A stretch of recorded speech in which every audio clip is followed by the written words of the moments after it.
brings us to a statement on the National Cancer Plan. Andrew Gwynne.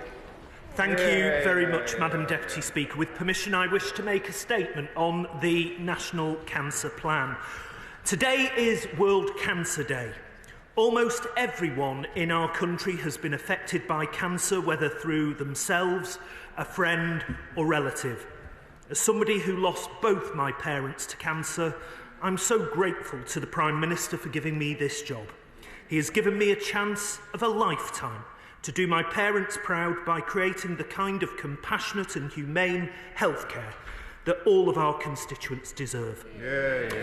I'm also pleased to be led by a survivor of kidney cancer, my right honourable friend, the member for Ilford North.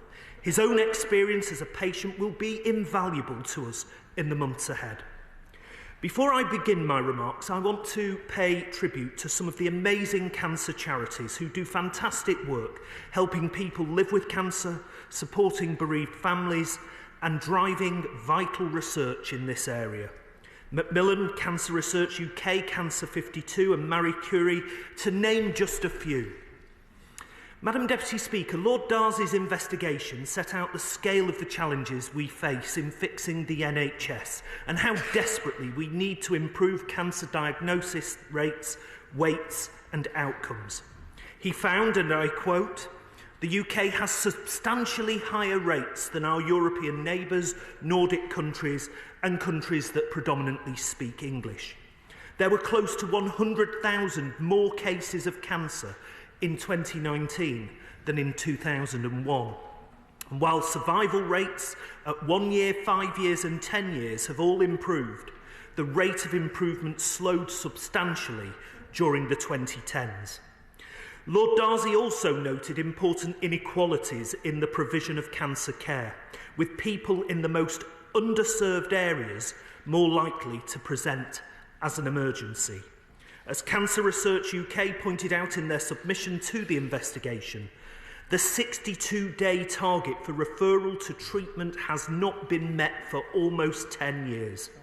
And in May last year, performance was just under 66%, with more than 30% of patients waiting longer than 31 days to start radical radiotherapy.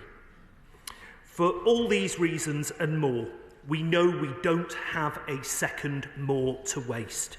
That's why the Prime Minister kicked off this year with our elective reform plan, setting out how we will cut the longest waiting times from 18 months to 18 weeks. From March next year, around 100,000 more people every year will be told if they have cancer or not within 28 days, and around 17,000 more people will begin treatment within 2 months of diagnosis. That's why this year we will spend £70 million on replacing older radiotherapy machines with newer, more efficient models.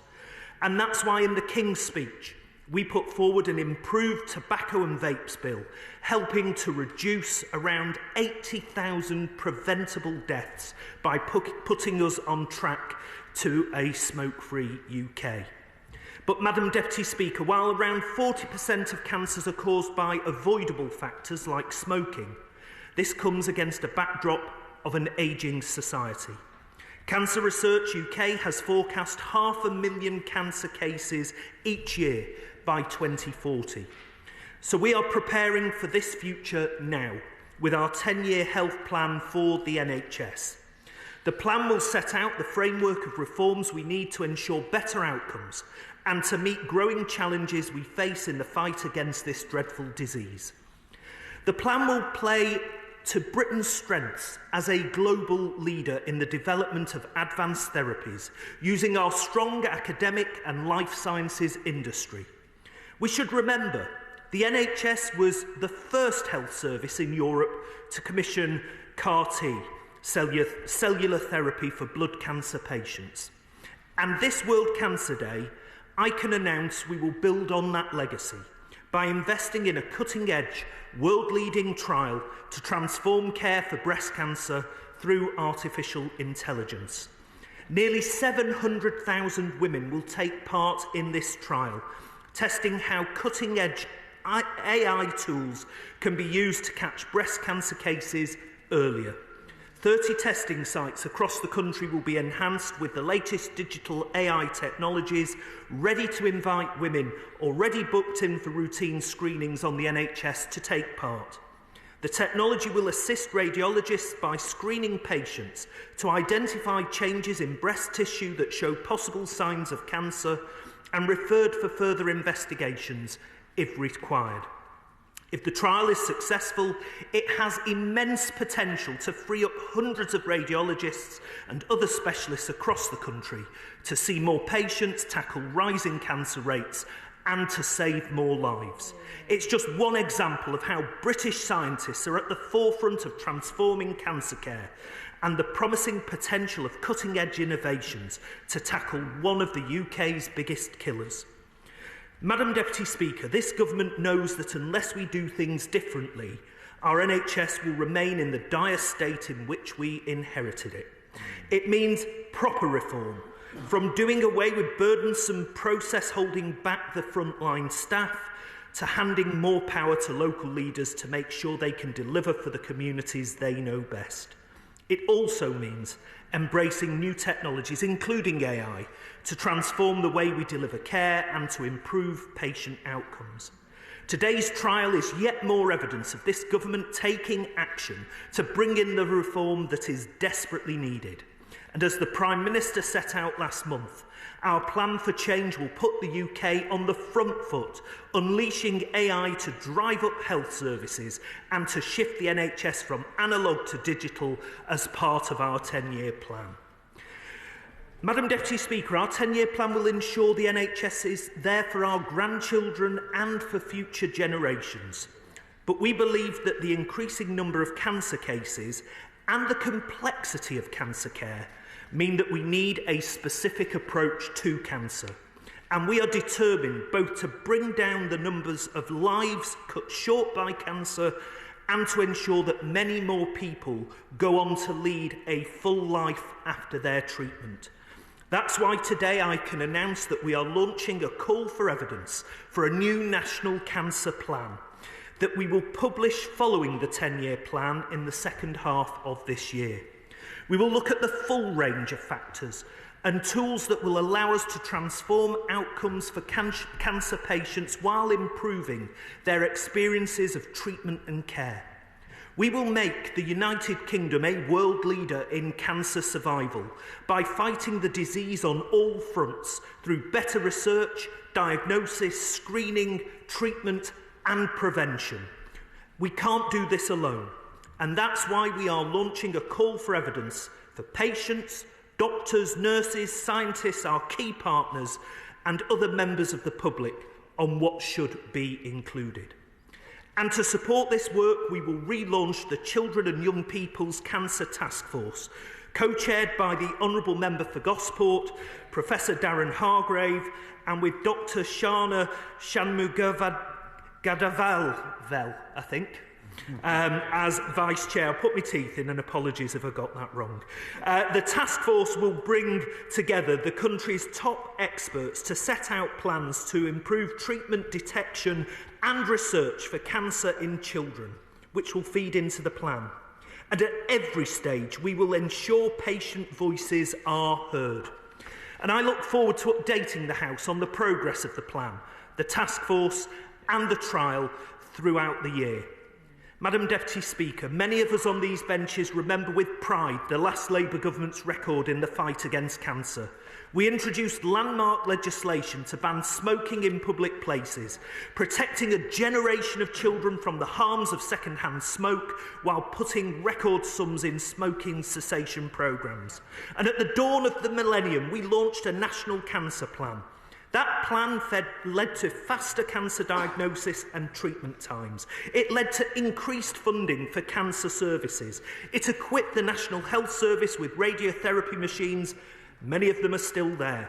And it expanded cancer research funding so a new generation of scientists could answer the call. And what did this lead to? Survival rates up. Patients diagnosed and treated on time up. Lives lived well after cancer, up. That was our record in government. Madam Deputy Speaker, We'll do it again, and I commend this statement to the House. Shadow Minister Caroline Johnson. Thank you, Madam Deputy Speaker, and thank you to the Minister for advance sight of his statement. And can I also thank all the NHS workers, charities, scientists and others working to help those with cancer. Tackling cancer is something we can all agree should be a top priority for the NHS, for diagnosing people quickly, to starting treatment quickly, and using the latest technology and drugs. We all want to see improvements. The recent trends in cancer survival rates are positive. The one-year survival rate for cancer increased by 5.9% between 2010 and 2020, and the five-year survival rate for cancer has increased by 4.3% between 2010 and 2020. But despite these improvements, we are not yet where we want to be, and we'll be upfront about that. In government, we were taking action to catch cancer sooner and boost survival rates, with initiatives such as lung cancer screening and prostate cancer trial, and we welcome that Labour is continuing with this mission. We will work constructively with you to ensure, as we all want to achieve the same positive outcomes. However, the statement as a whole is rather disappointing. The Minister has told us this is a cancer plan, but it isn't. It's a statement that there is to be one. Saying you want cancer survival rates to increase, saying you're going to have a plan doesn't make it so. We need the plan itself. The announcement of the AI trial in breast cancer is a welcome approach. Artificial intelligence has the capacity to revolutionise the way we diagnose disease, and I'm delighted to see the government wishes to explore these opportunities. We also very much welcome the relaunch of the Children and Young People's Cancer Task Force. We're pleased it will be able to continue its valuable work now under the co-chairmanship of my right honourable friend, the member for Gosport, and Professor Darren Hargrave. It's just a shame that the Labour government wasted 7 months by suspending the Conservative task force just to reinstate it now. I note the Minister's comments about waiting times to start treatment, and we agree these must improve. I'm sure it will not have escaped his notice that NHS Wales, under a Labour administration for 25 years, has a poorer performance, and I'm certain that he would not want party politics to affect such an issue. So can he tell us what conversations he's having with his Welsh counterparts to improve cancer care there? I'm also concerned that last month the government appeared to quietly abandon the target of ensuring that patients receive treatment with a maximum of 62 days from an urgent referral of suspected cancer, despite the Health Secretary having said before the election that a Labour government would meet these targets within a first term. So can the Minister clarify his commitment to the 62-day target? On the issue of scanners, more scanners, of course, are welcome. What is the government doing to ensure there are enough trained professionals to interpret the results of these scans effectively? With charities he mentions, such as Macmillan and Marie Curie, being hit with devastating increases in national insurance contributions, what help is being provided so they do not have to cut back the services of vital support and guidance they provide to patients with cancer? Anyone who's faced cancer will know time is of the essence. The second half of the year, if it's not till December, could be quite a long time. So can he be more clear on when he intends to publish this plan? And may I recommend using evidence collected in our 2022 call for evidence, as well as the policies of interim major condition strategy published in 2023, to help speed up the plan. The quicker he acts, the more lives he's able to save. Minister. Thank you, Madam Deputy Speaker. And I want to start by genuinely thanking the Shadow Minister for the cooperation that she's pledged as we seek to improve the outcomes for people with cancer. This isn't a party political issue. We all want people to be diagnosed more quickly and to be put on the effective treatment pathways as quickly as possible, and we want people to have better outcomes. I would, though, just remind her that whilst progress was made over the last decade, and something that I referred to in the statement, Lord Darcy set out very clearly that that rate of progress was much slower than comparator countries, and we could and should have been on a much better trajectory with these things. And that is why, Madam Deputy Speaker, we are committed to a new national cancer plan, something that the sector has been calling for some time, and we are going to consult on that plan. I mean, I hope the Shadow Minister isn't suggesting that we should just pull a plan out of thin air without any consultation with the sector, with patients, with anybody with any interest in cancer. And of course, things have changed over recent years. New technology has advanced, scientific progress is advancing. There are still some areas where stubbornly there isn't enough research, and we need to build up the case for research and get the funding into researching things. And I especially think of brain tumours, and in particular where, quite frankly, things have not progressed at all. We need to make sure that in the 10-year cancer plan we really drive forward in some of these areas using the latest technology and the latest scientific advances as well. And on targets, I will just say to the Shadow Minister, we've actually strengthened targets rather than setting new ones for cancer. Currently, the NHS is on track to deliver against its cancer targets for this year. So, yes, we should be ambitious where we can, and that's exactly what this Labour government is going to do. Yeah. Dame Siobhain McDonagh. Thank you, Madam Deputy Speaker. I'm delighted to announce to the House that we will be opening a drug trial for glioblastoma brain tumours in May in memory of my late sister Morden. Yeah. But for how long will that depend on people baking cakes, running marathons and organising dinners? When will the NHS and the National Institute for Health Research actually get its act together and do something for the 3,200 people who will be diagnosed with that dreadful illness this year? Minister. I'm very grateful to my honourable friend for her question, and those of us that knew Margaret miss her very much. She was such a towering figure in the Labour Party for so many years, and we on this side of the House have got a lot to thank her and indeed my honourable friends for. In terms of research, she's absolutely right, and this is one of the areas that, quite frankly, we have not done well enough. We have not made any progress in this area, and she will continue to champion for more research, and with our new National Cancer Plan, I hope she will be pushing on an open door, because this is one of the areas, Madam Deputy Speaker, we absolutely have to do much better in. I call the Liberal Democrat spokesperson, Jess Brown-Fuller. Thank you, Madam Deputy Speaker. Nearly every family has a cancer story, whether it's a personal fight or a loved one. So a 10-year plan from this government is a welcome step, as the previous government broke its promise to implement a 10-year cancer strategy, and that would have made a real difference to patients. We are very proud on these benches that our Liberal Democrat MP and cancer campaigner, the member for Wokingham, secured this commitment from the government to introduce such a plan.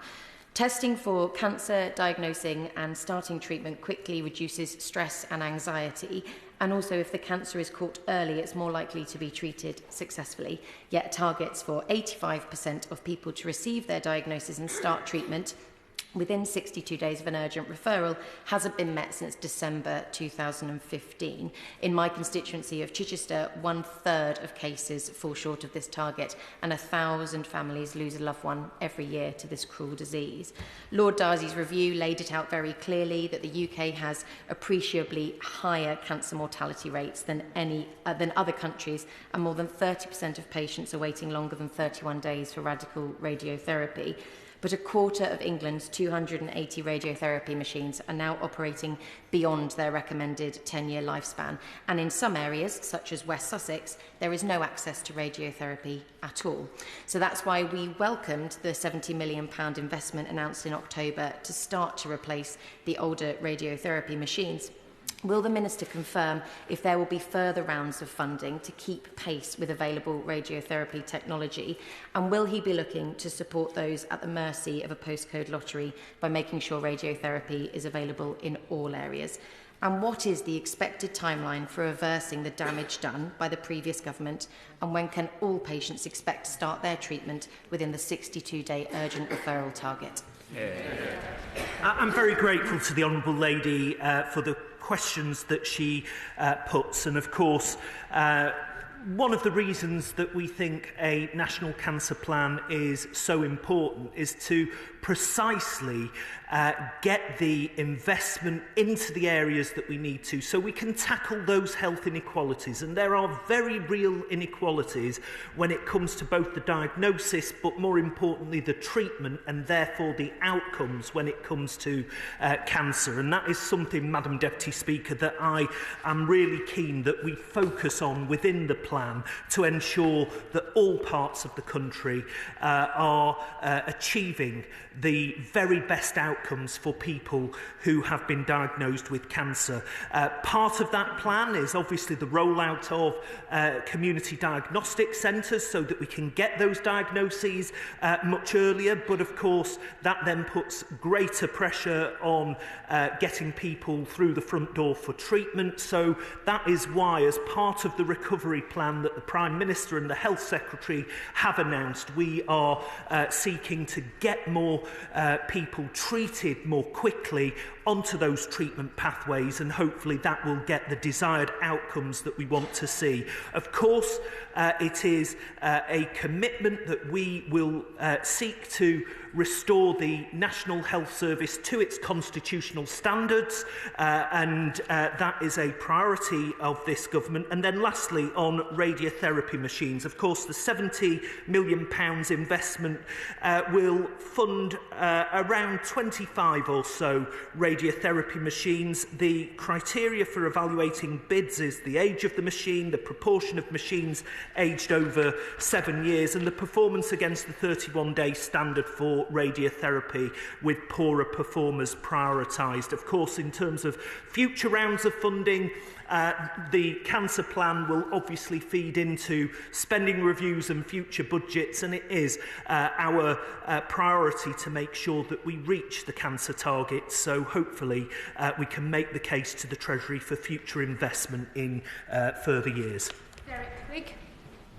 Thank you, Madam Speaker. As someone who lost his wife to cancer, I know the dire circumstances that a cancer diagnosis can have. And it's right that these cancer plans should obviously focus on the best outcomes in terms of improving people's time they live, or in fact having a cure. But can I specifically raise this issue with the Minister, and that is about pain relief management. Can I ask him, as part of that plan, will he ensure that there is an investigation on how pain relief management can be improved for cancer patients, and that it's not just something that's given during the week but also at weekends as well? Minister.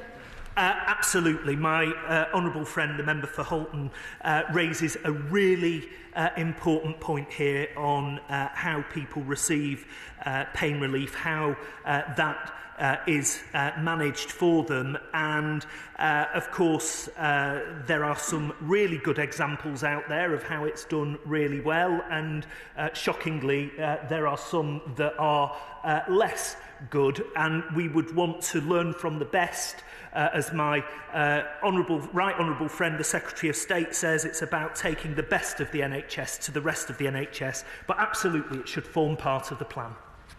Cleverly. Thank you, Madam Deputy Speaker. Like many people in this House, I've seen up close and personal the devastating impact that a cancer diagnosis can have on people and on families. And I've also seen the difference between an early diagnosis and a later diagnosis, which is why I very much welcome the use of AI in early diagnosis. One of the positive byproducts of having a long-standing National Health Service is that we have in the UK a very large historic database of tissue samples. Would the Minister give consideration for using AI to do a retrospective analysis of those historic tissue samples to try and spot patterns which could inform future speedy diagnosis across a whole range of cancers? Minister. I thank the right honourable gentleman for that suggestion, and I'll ask my officials to look into that, because I am very keen that we maximise the latest advances in technology, in genomics, in life sciences and in research to make sure we identify people who are at risk of cancer preferably before they develop cancer, so that we can get them on appropriate treatments where necessary, so they avoid the pain and the misery that cancer can bring. Sharon Hodgson. Thank you, Madam Deputy Speaker.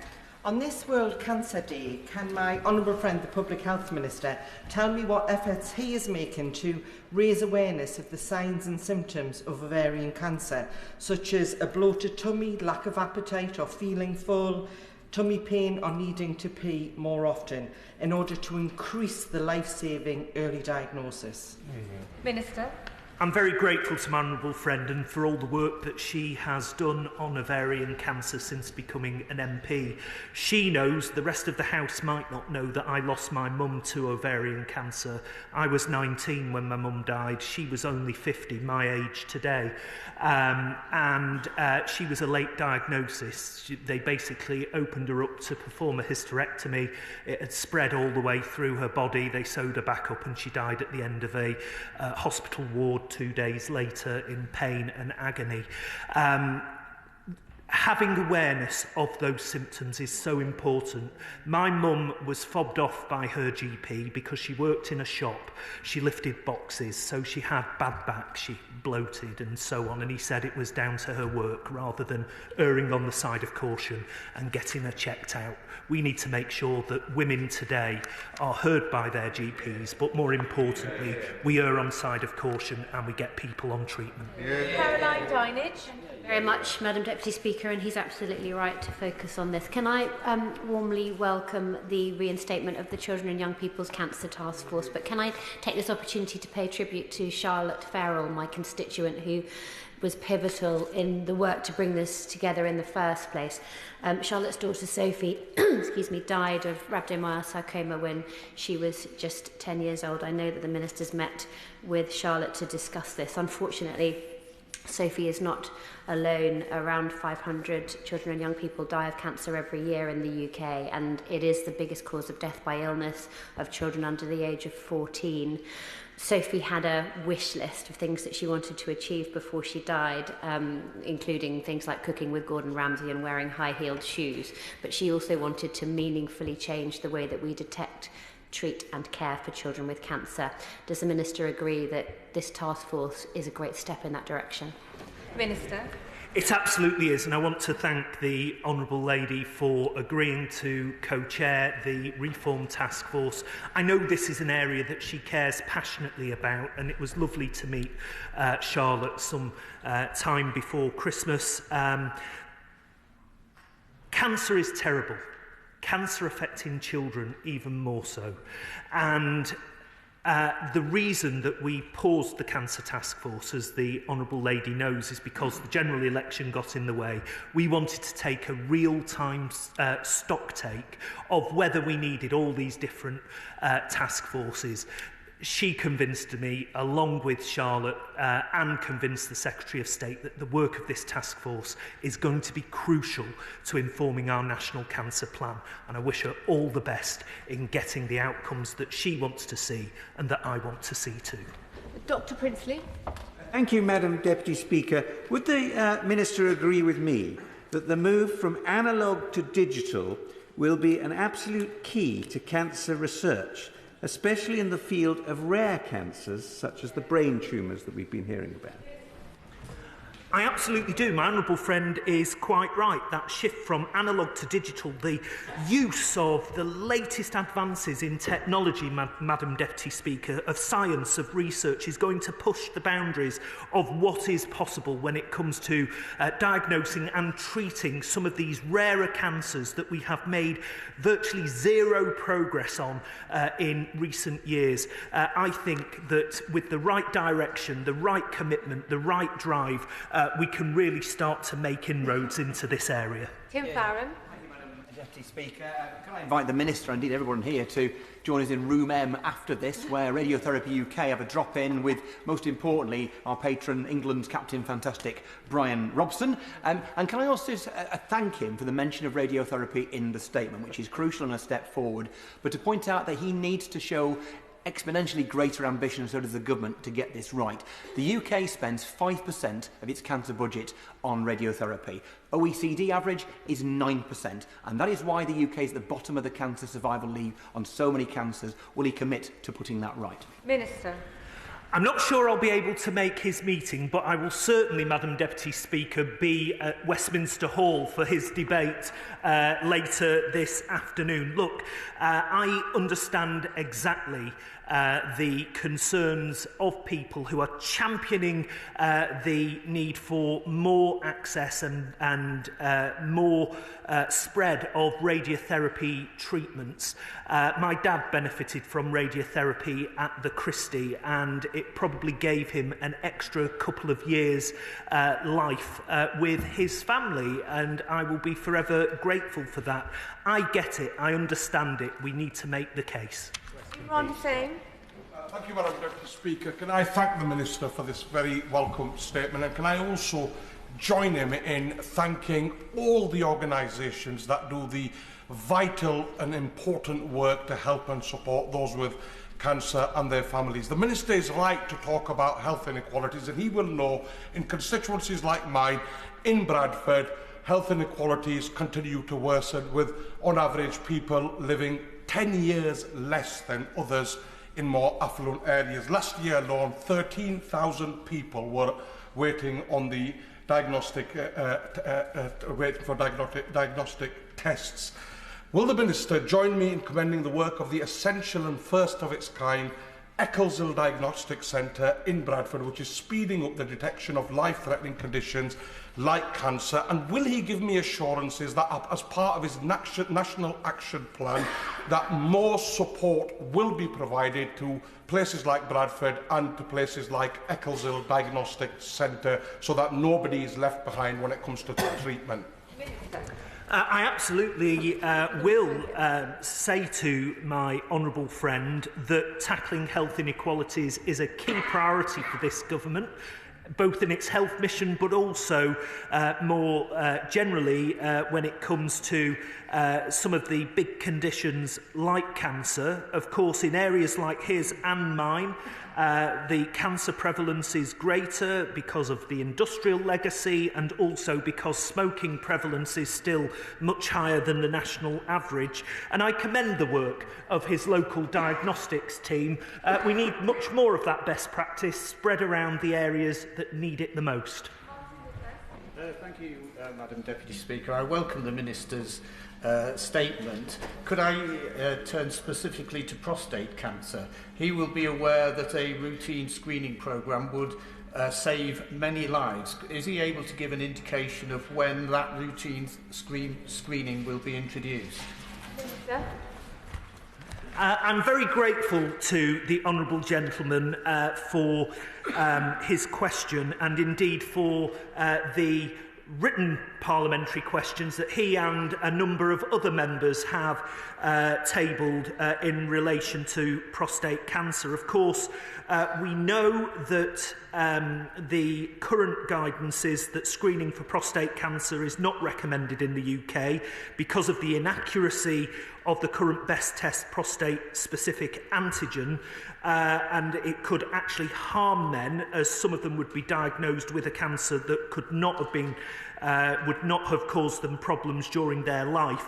But this is something that I am looking very carefully at, and I know that further information has gone to the National Institute of Health Research so that they can come to maybe another conclusion. Obviously, as technology and other mechanisms advance, this may well be an area where we can make inroads, but I'm happy to work with him on this to make sure that every opportunity is met.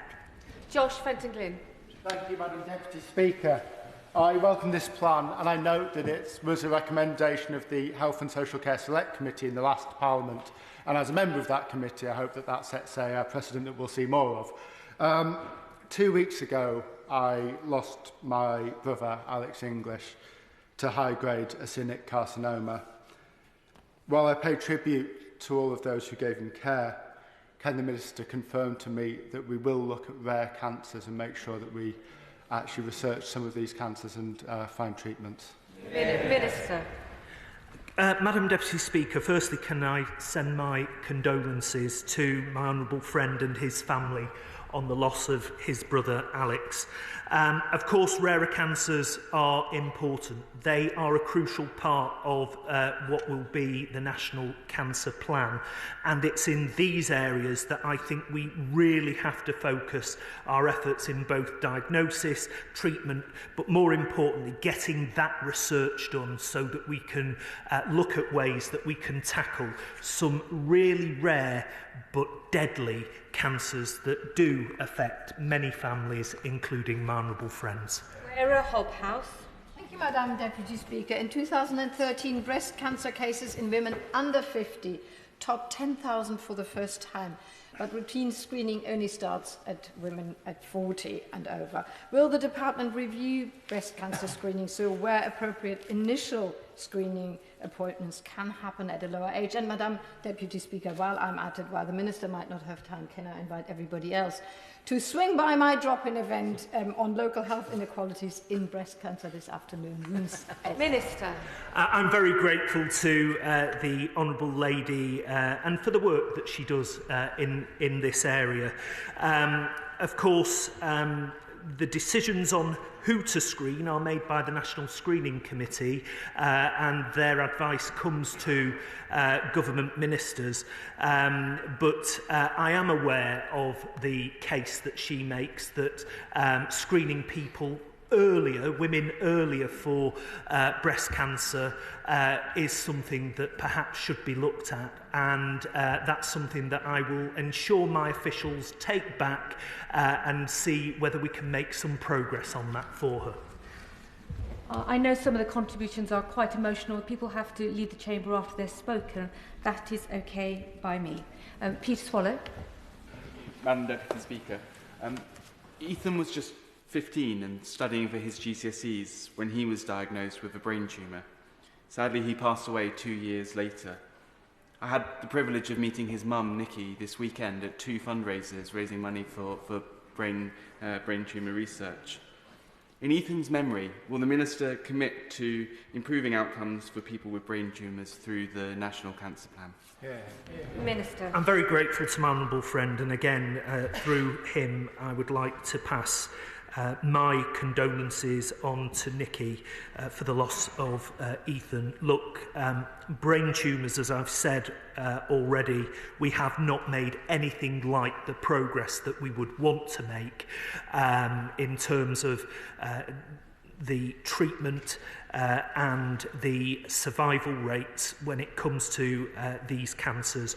They will form an integral part of our National Cancer Plan, and we will utilise all the latest advances in technology and science to try and get those better outcomes we so desperately want. Greg Smith. Thank you, Madam Deputy Speaker. I genuinely welcome the Minister's commitment to the upgrading of radiotherapy machines, but do share the chairman of the all-party group on radiotherapy's concerns on the scale of the ambition of that. But in defeating this horrible disease, technology and innovation is our friend. And can I ask the Minister, within the National Care Plan, what his ambition for minimally invasive cancer therapies are? Because these technologies are coming along every day, but their awareness of them and the ability to get them rolled out onto the front line is slapdash at best. So can you commit to looking at those new emerging therapies and getting them rolled out as soon as possible? Minister. Oh, absolutely. In terms of the advances in technology and innovation, I mean, things are moving so quickly in these areas. It's really quite remarkable, Madam Deputy Speaker, that science fiction is becoming science fact here and now.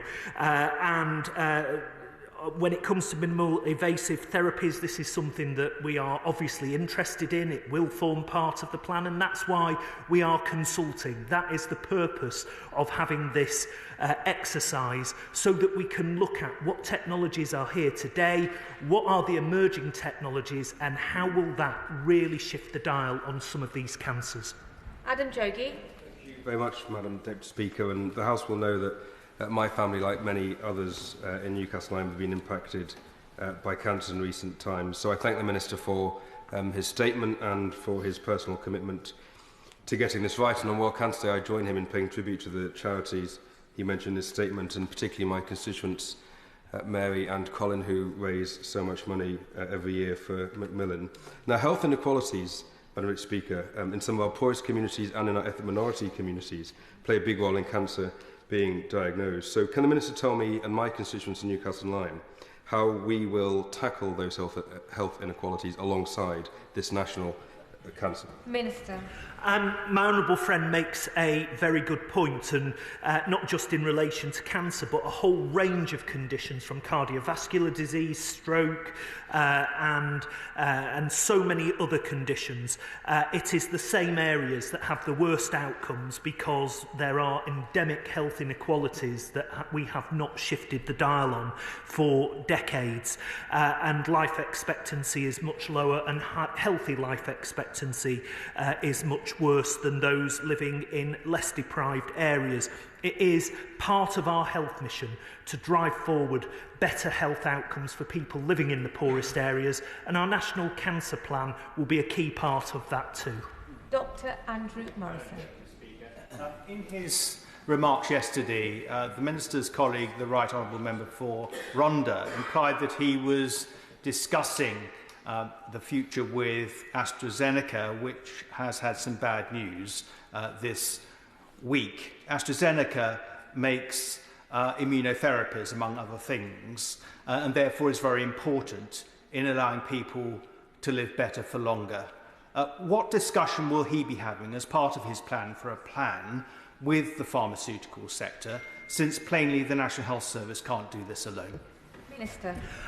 The honourable gentleman makes a very good point, and I have certainly had a number of roundtables with the pharmaceutical sector in the UK about how we can help support them, how we can grow our life sciences sector, and how Britain can not just be at the leading cutting edge of the new treatments, the clinical trials, and indeed, Madam Deputy Speaker, we had a delegated legislation committee yesterday to make it easier to get clinical trials in this country.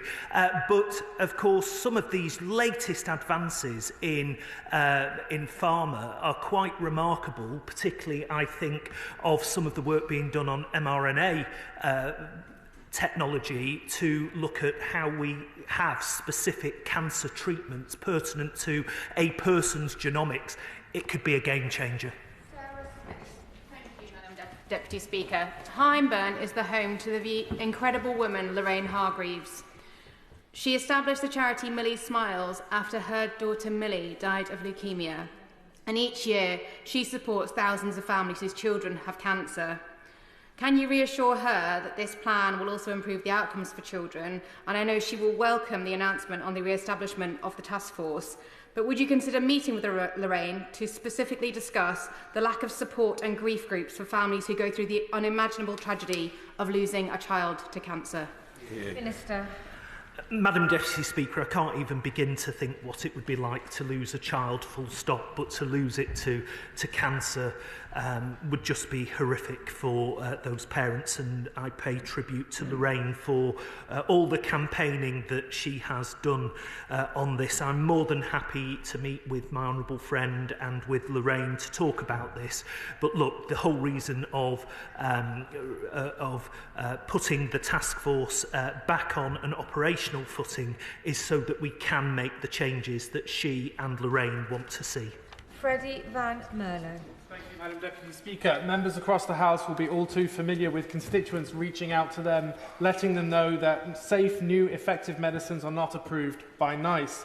The Minister speaks of research and the need for access. Will he commit to being a critical friend of the National Institute for Excellence to ensure both good value for taxpayer but also good access for patients? Minister.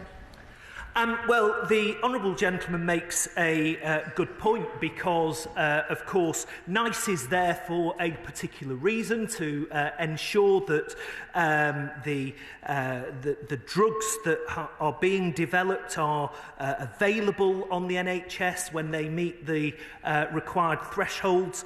But, of course, we want to make sure that as these new treatments become available, Madam Deputy Speaker, they are available for British patients, and that's why things like some of the work that's being done with Moderna and with other pharmaceutical companies will ensure that British people, British patients have access to some of these latest treatments as they come through the pipeline. Christina Murray. Thank you, Madam Deputy Speaker. One of my earliest memories was being in a hospital room as my grandfather was dying with cancer.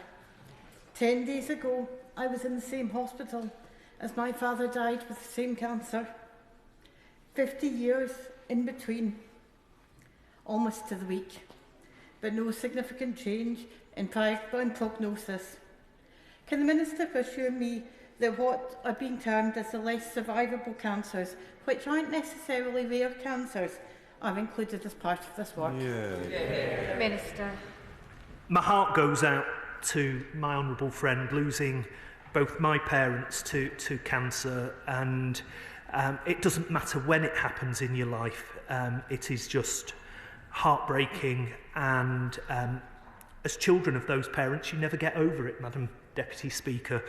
Of course, we will have a concerted effort on less survivable cancers. In part, they are less survivable because the research hasn't been done or hasn't been done to the extent that we can develop better treatments for them. And that's where we've really got to shift the dial in the next decade. We've really got to make sure that people who have a cancer diagnosis have the best opportunities to live a long and fulfilling life after cancer. Paul Holmes. Thank you, Madam Deputy Speaker. I declare an interest in that I have now been smoke-free for 34 days using the NHS No Smoking app, even though my waistline and the government have tested my resolve in recent weeks. Madam Deputy Speaker, 18 months ago we lost my office manager Susan Hall to lymphoma, and the Minister will know that parliamentary employees are not just employees, they're parts of our family. And as part of her treatment, that was community care provided by an excellent hospice in my constituency called Mountbatten Hospice.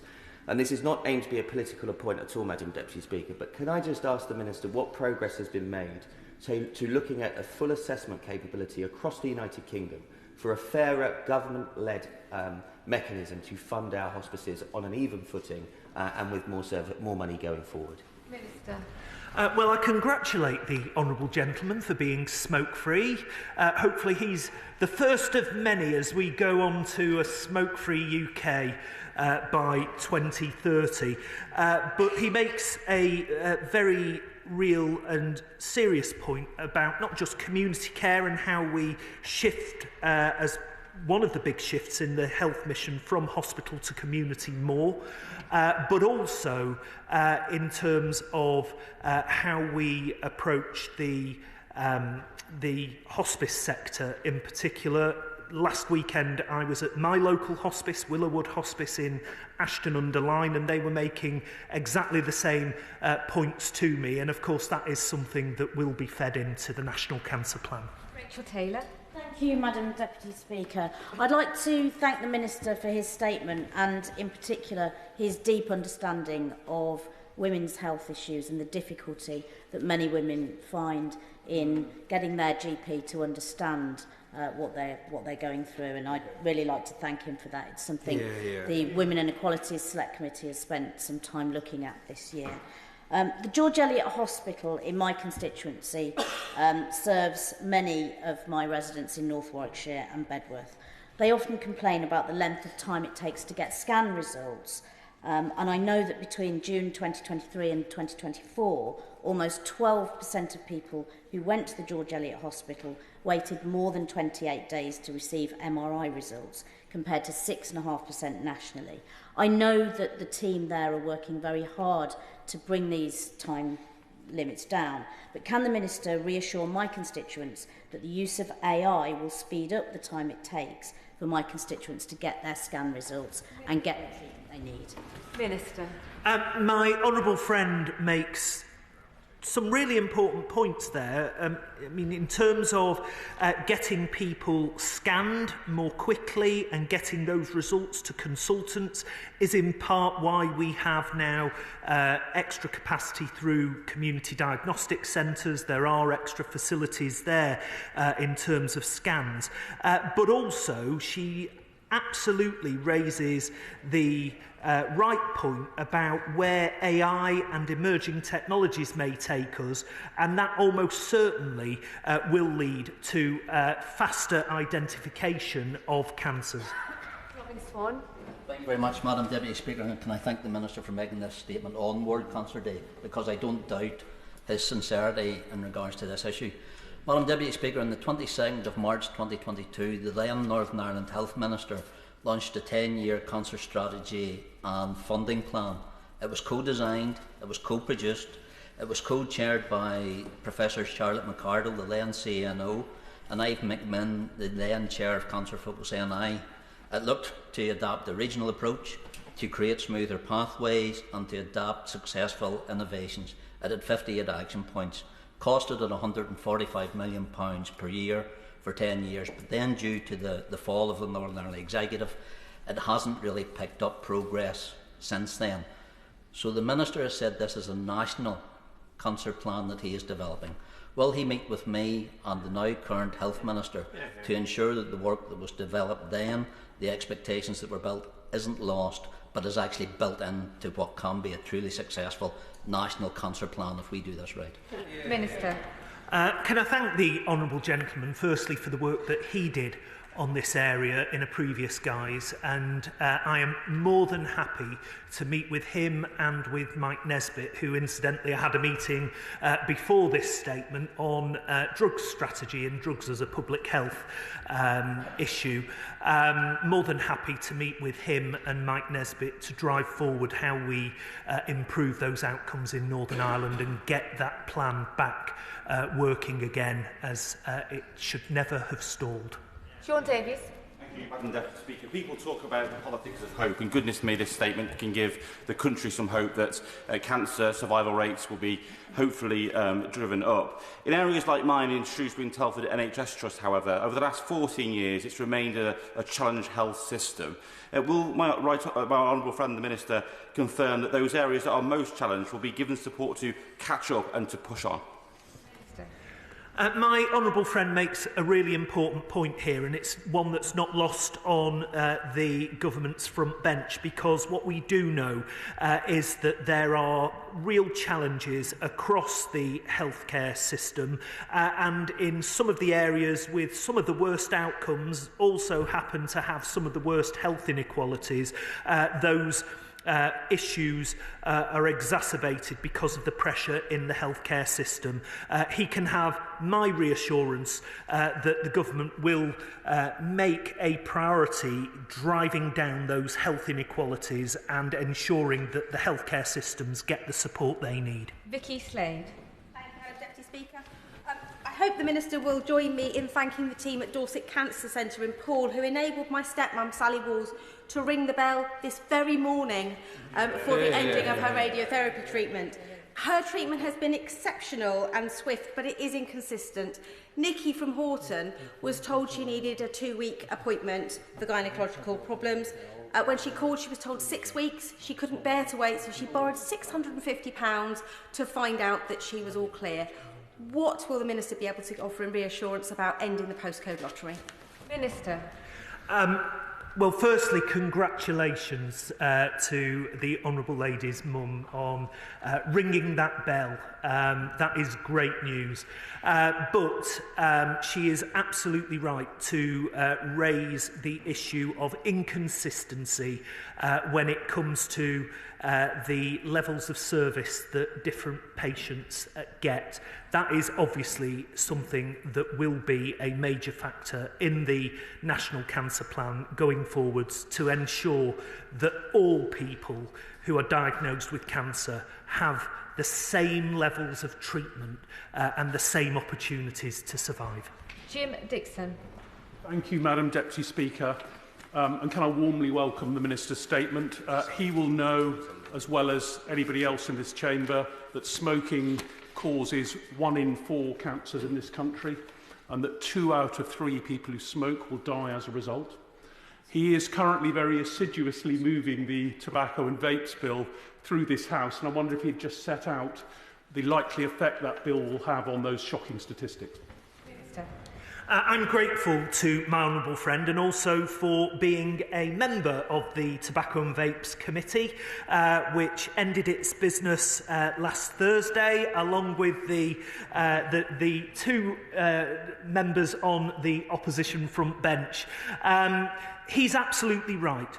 What this bill will do, Madam Deputy Speaker, is stop the conveyor belt that the tobacco industry has used to its advantage for decades. What we are saying is that we are not going to allow any more children and young people to become addicted to tobacco and nicotine that, as he says, kills 2 out of every 3 users. It is uniquely the most harmful product, and for the next generation, we're making it smoke-free for a reason. Claire Young. Thank you, Madam Deputy Speaker. One of my Thornbury and Yate constituents waited 2 years from the onset of severe symptoms to receive a cancer diagnosis, and another 10 weeks to have the type of cancer identified, at which point it was incurable. One of the key failings in this case seems to be a disconnect between her reporting the symptoms to her GP and getting the right referral to the hospital, despite her having a previous history of breast cancer. What promises can the Minister make around improving the coordination between different parts of the NHS to make sure people like my constituent don't fall through the cracks in the future? That kind of experience, Madam Deputy Speaker, is unacceptable. And the purpose of demanding better out of the NHS and out of the system generally when it comes to cancer outcomes is the purpose for this plan. Nobody should have the kind of experience that she has just mentioned her constituent had, and that's why we will be driving better outcomes for better treatment and earlier diagnosis, and making sure that the whole NHS is joined up in the process, a key part of the National Cancer Plan. Douglas McAllister. Thank you, Speaker. Today, answer to this statement is extremely welcome. Half of all leukaemia patients will not survive beyond 5 years, and for those diagnosed with acute myeloid leukaemia, the outlook is even bleaker. If no action is taken, 80% of those diagnosed with AML today will not survive this Parliament, Madam Deputy Speaker. Early diagnosis and greater research are the keys to improving these chances. Can the Minister consider measures to ensure this is included within the National Cancer Plan? Minister. He has my assurance on all fronts there. Early diagnosis, better research, more research, and identifying how we improve outcomes for people with a variety of cancers is crucial, and the points he makes about leukaemia are well rehearsed in the department and will be a key part of the National Cancer Plan. Joshua Reynolds. Thank you, Madam Deputy Speaker. 3.4 million people in England live further than 45 minutes away from a radiotherapy centre, something we all want to see changed. But one of the challenges in doing this will be the fact that 8 out of 10 radiotherapists have considered leaving the profession. So could the Minister outline what work the government is doing to retain and recruit the radiotherapists that we need? Minister. He makes a very reasonable point, and of course part of the reason that we are having a refreshed workforce plan alongside the 10-year NHS plan is precisely to address some of the concerns that he's raised. We need to make sure we have the right workforce in the right place and to future-proof it for the kinds of treatments that will come on stream in the coming decade. Arthur. Thank you, Madam Deputy Speaker, and I'd like to thank the Minister for his statement and also for the time he's spent with me discussing my rare cancer private members bill. Yesterday I met with the Brain Tumour Charity, Brain Tumour Research and Pancreatic Cancer UK, and we did in part discuss the National Cancer Plan. I don't speak on these charities' behalf, but one of the conclusions I drew from the discussion was there's a real need to have the voices of rare cancer patients and survivors at the heart of this consultation. So does the Minister agree with that point? And secondly, on World Cancer Day, will he join me in wishing my daughter Ruth good luck as she trains to run a marathon in aid of the Brain Tumour Charity? Thank you. Yes, sir. Well, good luck, Ruth. And I hope that she succeeds and raises lots of money for such a good cause. I want to thank my honourable friend as well for the work that he does in this area. It is so crucially important. He has my assurances that at the heart of the first step, which I've announced today, which is the call for evidence, and indeed in the development of the National Cancer Plan, those with lived experience, those who are patients or who are loved ones of people who have had cancer and have either survived or are now bereaved, absolutely have to be at the heart of what we're doing, and we will take their views, their opinions and their thoughts fully on board as we develop this plan. Max Wilkinson. Thank you, Madam Deputy Speaker. I lost my father to lymphoma and my wife is an ovarian cancer survivor, so I warmly welcome this statement today. In Gloucestershire, we're a designated regional cancer centre, but unfortunately the buildings at Cheltenham General are just not up to scratch anymore. Fundraising was mentioned earlier on by the member for Mitcham and Morden, I believe, and we're in that situation. We need 17.5 million, we've got 9 million to go. Would the Ministers warmly congratulate the Big Space Cancer Appeal fundraisers, particularly Dr. Charles Candish and Dr. Sam Gugliani, who are leading the charge on that, and would he like to meet those consultants to discuss how we might move this fundraising effort along so the whole project does not rest on the back of charity? Yeah.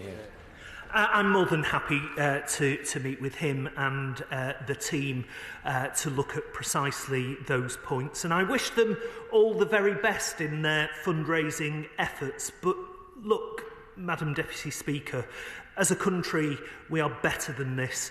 I want to see the National Cancer Plan really start to address how we get that research, get that treatment, get those diagnoses and get better outcomes for people, with the NHS at the heart of it, doing what the NHS does best, and ensuring that we get those outcomes from publicly funded improvements. Joseph.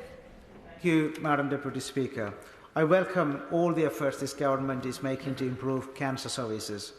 Early diagnosis is equally important as prevention, but we all know currently patients are waiting several months for a scan procedures. A recent visit to my GP surgeries in my constituency shows that they do have a spare capacity for scanning, but this is not actively offered to patients at the moment.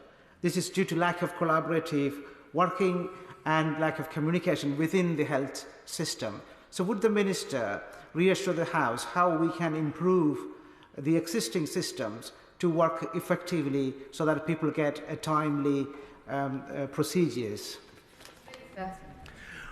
Well, of course, part of our recovery plan is to ensure that we return the National Health Service to constitutional standards, not just in respect of cancer, but across the board, because we inherited a broken National Health Service, Madam Deputy Speaker, and it's incumbent on this government to fix it for the future, to make it fit for the future, and clearly in areas like my honourable friends, when it comes to cancer outcomes and cancer treatments, the NHS needs to be doing much better, and this plan and this government will ensure that his local system gets all the support it needs. Clive Jones.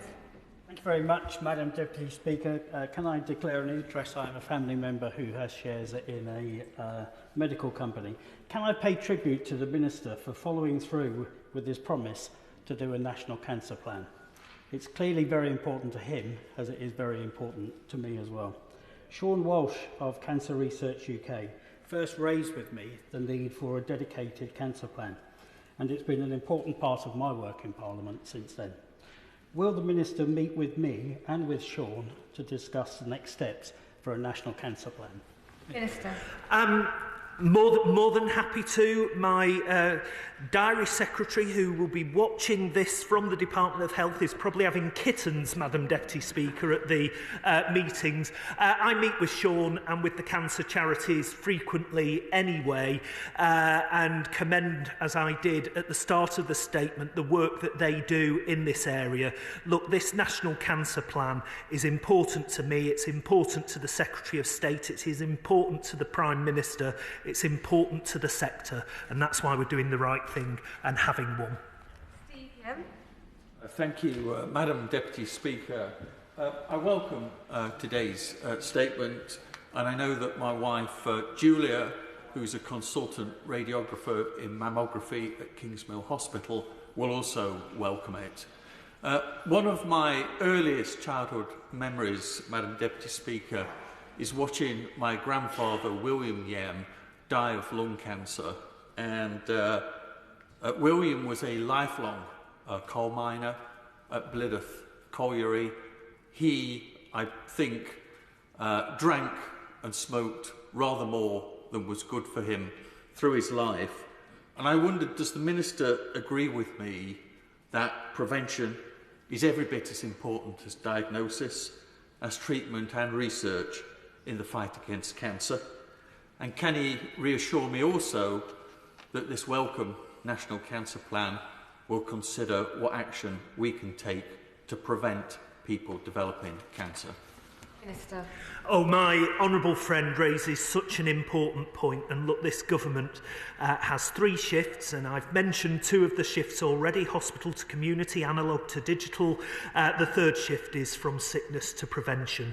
We absolutely have to shift the dial, whether it's alcohol harms, whether it's smoking, whether it's obesity, whether it's inactivity, or whether it's the air we breathe. These are the 5-point plan priorities when it comes to prevention. My honourable friend is so right. In focusing on this, we hope to cut the instances of a whole range of preventable illnesses, including cancer. David Chadwick. Thank you, Madam Deputy Speaker. Many of my constituents have to travel to England to access cancer treatment. This presents many problems, one of which is a lack of data sharing between the NHS England and NHS Wales. So, will the Minister assure Welsh patients that if they are treated in an English hospital, their data will follow them home and will be accessible to NHS Wales? Minister.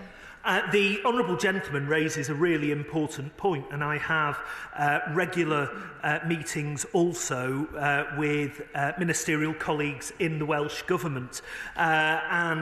This is an area of interest to both governments, because absolutely we need to make sure that there is a better sharing of data and of information for patients accessing NHS services in England if they come from Wales, Scotland or Northern Ireland, so that there is a proper joined up, smarter use of the data that our respective NHS systems have on patients, so that we can get better outcomes as a result of that. So he has my assurances this is something that I am already taking up with ministerial colleagues across the devolved administrations. Paul Davies.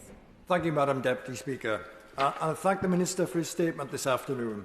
Since being elected, I've met a wide range of cancer charities, especially those representing rare and less common cancers. As the Minister would know, 55% of UK cancer deaths are a result of these types of cancers, such as blood, ovarian and kidney cancers. Can I also ask that the Minister ensures that rare and less common cancers are not forgotten in the National Cancer Plan? Minister. He has my full assurance on that. All cancers, all tumour types will be an integral part of the National Cancer Plan. And when we come to rarer cancers, of course, this is so important that we use the call for evidence and the discussions that we are going to have in the coming weeks and months to ensure that those voices are heard as we drive forward our plan in the future. Jim Shannon. Madam Deputy Speaker, can I thank the Minister very much for his statement.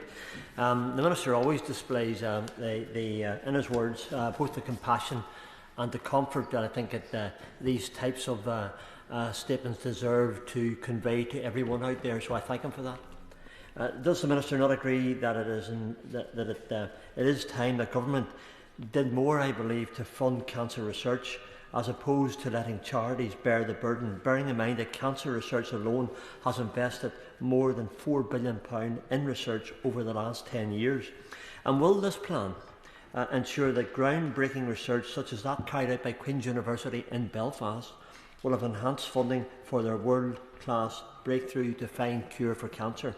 And will Northern Ireland be one of the 30 testing sites for women across the United Kingdom? Thanks so much. Minister.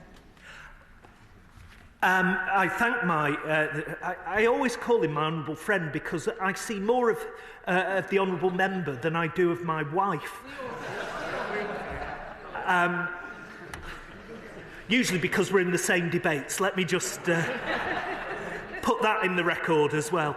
The honourable gentleman makes a really important point about research, and it's one that is going to be a crucial aspect of the National Cancer Plan going forwards, because look, the advances in technology, the advances in science, the advances in pharmaceuticals don't happen by accident. They happen because we fund the research to get to that point. And we need to do much better when it comes to researching, particularly some of the rarer and less survivable cancers. We need to make sure that those scientists, those charities have access to the funds that are available so that they get the research that we need. In respect of where these 30 sites are, that's currently above my pay grade. There is a criteria, but that's something that I will take back to my officials and see what we can do. Mr Vince.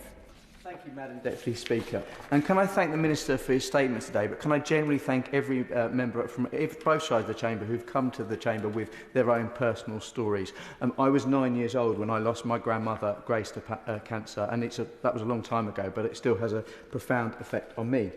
Does the Minister agree with me that early detection, and particularly I would emphasise the points made by members about the importance that women are taken seriously when they go to their GP, is vital for survival rates? And can I publicly thank my constituent, Sir Rod Stewart, for the support that he gave the radiography department at Princess Alexandra Hospital? But would the Minister also agree with me that actually this National Cancer Plan means that we won't have to rely on the goodwill of rock legends like Rod Stewart, and actually means we can support everyone in our society? Minister. Madam Deputy Speaker, talk about name-dropping by the honourable gentleman. If only I had such famous constituents, although Burnage was once the home to the Gallagher brothers and Denton was the home to Mick Hucknall, although I don't think any of them live there anymore. But my honourable friend makes a really important point. Women in particular have to be taken seriously by their GPs. Look, with some of these cancers, the symptoms could be a multitude of different things, but I would sooner, knowing from bitter experience with my mum, I would sooner GPs err on the side of caution, get people diagnosed, and, you know, if that diagnosis is that it is not cancer, what a wonderful diagnosis that is. But if it is cancer, we get them on the treatment pathway sooner rather than later. Final question, Bayo Alaba. Yeah. Thank you, Madam Deputy Speaker. May I also commend the Minister on the great announcement today. It's welcome and it's needed. The Minister has often spoken about the importance of shifting from sickness to prevention, from hospital to community, and from analogue to digital. Residents in South and Eastern Rochford deserve an NHS which is there when they need it. So may I ask, what impact does he think this will have on the issues he is outlining today? Thank you. Minister.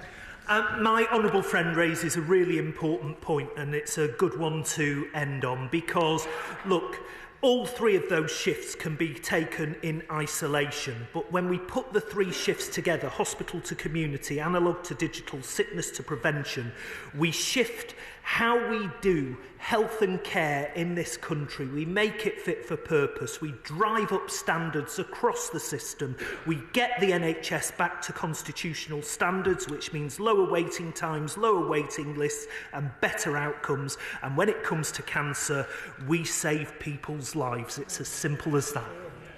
That's the end of the statement. I'll allow the front benches a few moments to shuffle over. Quietly and swiftly. Thank you, Madam Deputy Speaker. I was going to make the joke.